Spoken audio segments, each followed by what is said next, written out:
இவருதான் மைக்ல பாட்டு படிச்சிட்டு இருக்காரு.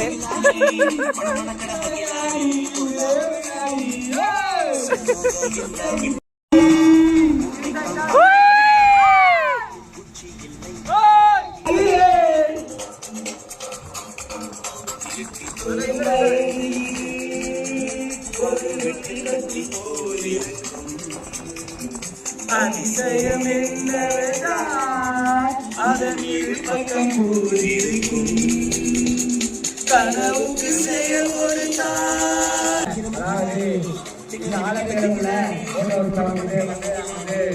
வந்துட்டு சுத்தி கொஞ்சம் நல்லா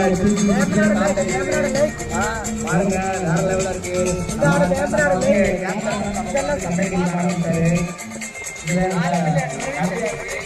அதாவது ஒரு 9 பேர் வரக்கூடிய ஒரு ஸ்கூல்ல 6 பேர் கேன்சர் கூட 3 பேர் வந்தாலும் வந்துட்டோம். உண்மையிலே ரொம்ப ஹாப்பியா இருக்கு. பாருங்க அப்படின்னா வேற லெவல்ல இருக்கு. சுத்தி பாருங்க, ஒரே போட்டுதான் போட்டு